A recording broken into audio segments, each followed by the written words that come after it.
retour sur le plateau et cette fois-ci je suis en compagnie d'un utilisateur, en l'occurrence Denis Germain. Bonjour Denis, vous êtes expert infrastructure chez Deezer. C'est ça. Pardon, chez Deezer. Exactement. Bonjour, merci de me recevoir. Alors, on ne fera pas l'injure à nos spectateurs de leur présenter Deezer, mais peut-être quand même, et je pense que c'est un rapport direct par rapport à une problématique métier, c'est est-ce qu'on peut avoir des idées de volumétrie, parce que combien de streams ça peut représenter, et donc pour vous concrètement, en termes d'infra, c'est pas, évidemment c'est essentiel. C'est ça. Alors Deezer, donc effectivement, plateforme de streaming musical en ligne. Donc ça représente 15 millions d'utilisateurs, on a 90 millions de titres, et en termes de stream, j'ai plus les termes exacts, mais ce que je sais, c'est que sur nos clusters Kubernetes, on a 30 000 connexions par seconde. Enfin, sur nos serveurs, pas que Kubernetes, mais voilà. 30 000 connexions par seconde. 30 000. Ah, d'accord. Bon, ça commence à faire. Ça commence à être sérieux. Donc la problématique d'Ops, là, elle est... Oui, là, on a vraiment des problématiques de scaling, il faut qu'on s'adapte à la charge, etc. Et avec, j'imagine, des fluctuations importantes en fonction de l'actualité. Évidemment, on passe en sortie totalement star, mais aussi les périodes de l'année. Alors effectivement, c'est tout à fait ça. Donc on a différents pics. Donc on a des pics journaliers. Donc par exemple, on a plus de connexions à 7h qu'à 3h du matin, étonnamment. Et on retrouve des pics le vendredi ou quand il y a des nouvelles sorties. Et puis bien sûr, le plus gros pic qu'on a, c'est le Nouvel An, avec x3 le trafic habituel. Sans faire l'histoire complète, mais est-ce que vous pouvez nous dire depuis quand vous utilisez Kubernetes, pourquoi vous l'avez choisi et qu'est-ce que vous en faites aujourd'hui ? D'accord. Alors, Kubernetes, alors j'étais pas encore là à ce moment-là, mais à ma connaissance, on a commencé à l'utiliser autour de 2017-2018. Il y avait une campagne de... Et avant ça, juste, vous avez quoi finalement ? Ok. Donc, historiquement, Deezer, c'est un monolithe en PHP qui tourne sur des fermes de serveurs informatiques. Et les équipes avaient du mal à ajouter des nouvelles fonctionnalités.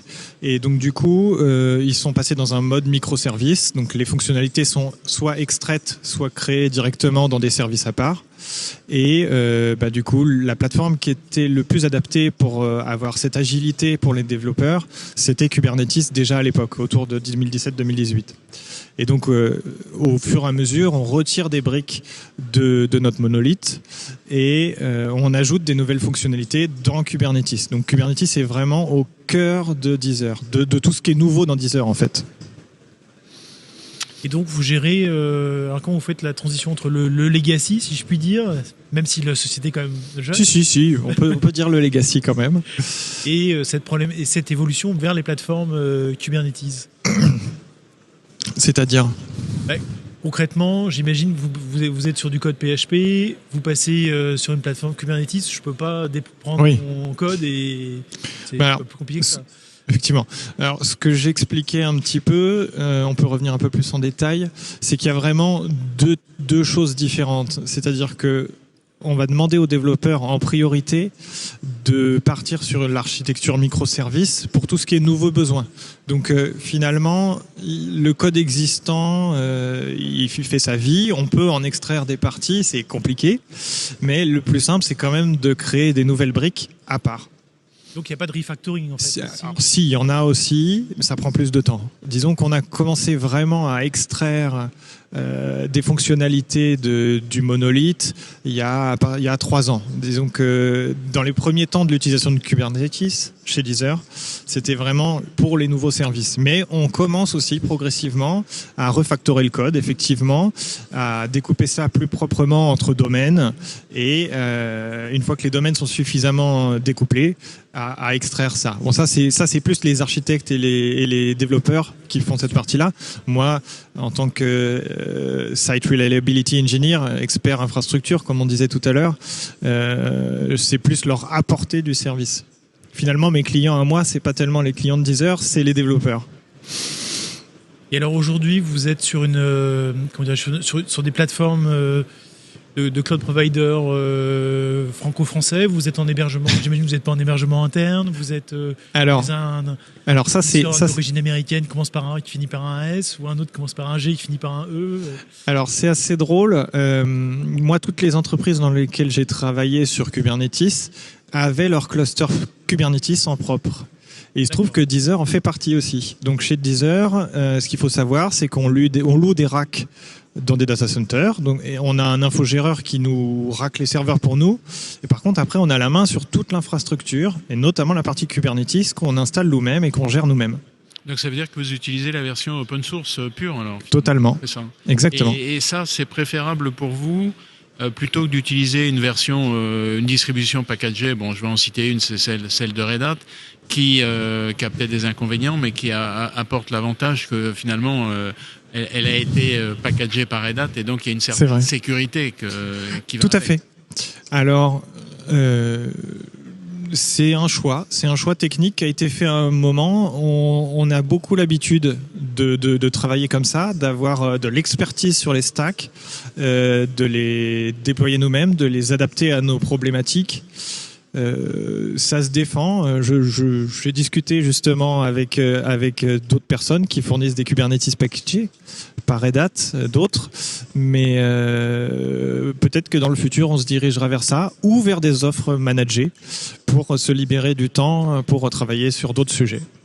C'est pas exclu. Ce qui nécessite actuellement une compétence technique un peu plus forte que si vous étiez dans une offre de type service manager. Alors, je ne sais pas si je suis complètement d'accord avec ça. Sur le papier, je suis d'accord. Quand on dit oui, vous n'avez plus à gérer vos Kubernetes, les mises à jour, les montées de version, toutes les complexités qui sont liées à ça. Le problème, c'est que de mon expérience personnelle, quand les problèmes arrivent, on est obligé de les mettre dans le cambouis. Et donc, de toute façon, cette expertise, on doit l'avoir quand même. On peut pas se reposer sur les fournisseurs de solutions packagées. Pas complètement, bien sûr, ils ont totalement leur expertise et ils fournissent des outils très pertinents. Mais moi, à titre personnel, je préfère travailler avec l'outil, de toute façon, le connaître. Et parce que quand on a un incident en production à 4 heures du matin ou même à un autre moment, ben, il y a quand même du temps. On a le temps que le support se lance, c'est du temps où les utilisateurs peuvent plus accéder au service. Et chez Deezer, on peut pas se le permettre. Je ne sais pas si vous avez écouté la présentation de Solomon Hykes qui présentait en gros ce qu'il faisait là avec Dagger et qui donc expliquait qu'il y avait d'un côté tout ce qui est DevOps, donc le monde du développement, et de l'autre tout ce qui est cloud, et qu'entre les deux c'était un monde un peu compliqué qu'il gérait de manière c'était de la bidouille un peu, pour le dire vite fait. Est-ce que c'est une vision que vous partagez? Est-ce que là précisément sur cette phase, cette pièce manquante, est-ce que vous attendez des choses qui vous permettraient qui vous faciliteraient la vie? Alors, j'ai pas eu la chance de voir la keynote de Solomon parce que je viens avec une double casquette. Je suis aussi membre de l'organisation de KCD. D'accord. Et disons qu'aujourd'hui, j'ai fait plus du running d'un côté à l'autre du bâtiment que participer aux présentations. Mais au-delà de ça, oui, je suis un petit peu sur cette idée-là. Je suis d'accord avec le constat. C'est vrai que quand on se retrouve avec des briques un petit peu à droite à gauche, parfois c'est un petit peu de la bidouille. Et avoir des outils qui permettent de rendre ça plus fiable, plus industriel, c'est forcément quelque chose d'intéressant. Et est-ce que dans vos développeurs, il y en a qui, parce que c'est de l'open source, pur et dur, est-ce qu'il y en a qui participent, je dirais, sur leur temps propre au développement de modules spécifiques? On parle de contribution à des projets open source. Alors, aujourd'hui, on essaye d'insuffler cette culture. En particulier mon équipe, parce que on est très très utilisateur de toutes ces technologies et c'est aussi pour ça qu'on participe à KCD, parce qu'on est là pour soutenir ces communautés, ces outils, etc. À l'heure actuelle, je sais que les développeurs ont encore du mal à dégager du temps pour participer au projet. Alors on participe, pas forcément sur du code d'ailleurs, il y a aussi toutes les contributions qui ne sont pas du code, les tests d'outils, les retours de bugs, tout ça c'est l'écriture de documentation. On est quand même encore assez jeune sur toutes ces contributions. mais on veut y aller, on commence à convaincre le leadership que c'est quelque chose d'important, qu'il faut être présent, qu'il faut soutenir, et voilà, on y arrivera. Et comment c'est perçu finalement? Est-ce que, parce que vous disiez, ils ont pas suffisamment de temps pour faire ça, mais est-ce que votre idée c'est de dire, on va vous surcharger un peu plus, ou au contraire de dire, non, le fait de participer à cette communauté ou à ces communautés, finalement c'est du gagnant-gagnant parce que ça vous apporte des choses en retour. Est-ce que c'est un peu comme ça que vous voyez les choses?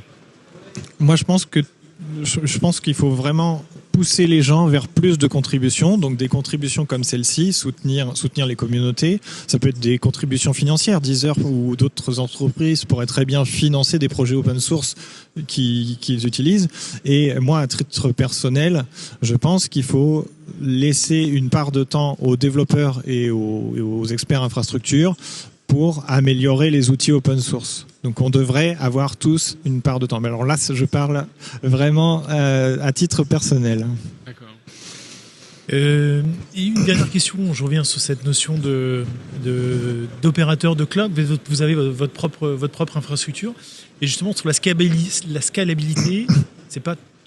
Je pense que ça paraît compliqué. Effectivement, j'ai pas parlé de cette problématique qui est réelle, qui a été exacerbée par la crise du Covid et les crises récentes sur les semi-conducteurs, donc des dernières années. Acheter des serveurs maintenant, ça peut prendre 6 mois. Ah oui. Donc c'est vrai qu'en data center, quand on a besoin d'élasticité, on est un peu limité. En théorie. Alors c'est vrai que voilà, des fois, disons qu'il faut bien penser son capacity planning. Alors on n'a pas non plus une activité qui change x2 du jour au lendemain. Donc on peut essayer d'anticiper les besoins. Par contre, c'est vrai qu'il y a certains besoins un peu particuliers, tout ce qui est big data, analytics, tout ce qui nécessite des GPU, où là, effectivement, avec nos data centers en propre, ça devient compliqué et on est obligé de se tourner vers d'autres acteurs comme les GCP ou autres qu'on a cités. Et juste pour conclure, sur ce débat qu'on voit fleurir entre, justement, et je pense que vous êtes bien placé pour nous en parler, j'héberge en interne, enfin je gère mon propre hébergement où je mets tout dans le cloud. En termes de coûts, on voit quand même un retour, on a l'impression de voir un retour en arrière, je ne sais pas si en arrière, mais en tout cas un retour vers le on-premise. Vous, quelle est votre vision, si on peut conclure là-dessus? Il faut comparer ce qui est comparable. C'est vrai que quand on voit les coûts du cloud, ça peut faire un petit peu peur. D'ailleurs, il y a même des gens qui se spécialisent dans le FinOps pour essayer de réduire les factures qui sont parfois très importantes. Après, il ne faut pas oublier que les cloud providers proposent un service, notamment, entre autres, l'élasticité, mais tout aussi l'écosystème qui est autour. Et si on veut faire la même chose en propre, c'est très compliqué. Après, c'est vrai que quand on a l'expertise en propre, et sur certains workloads, moi je pense qu'il n'y a pas forcément d'intérêt à aller dans le cloud. En gros, à chaque besoin, il faut chercher la bonne solution. Et ça, c'est vrai pour tout dans l'informatique. Très bien. Écoutez, merci pour cette conclusion. Merci d'avoir accepté notre invitation. J'espère.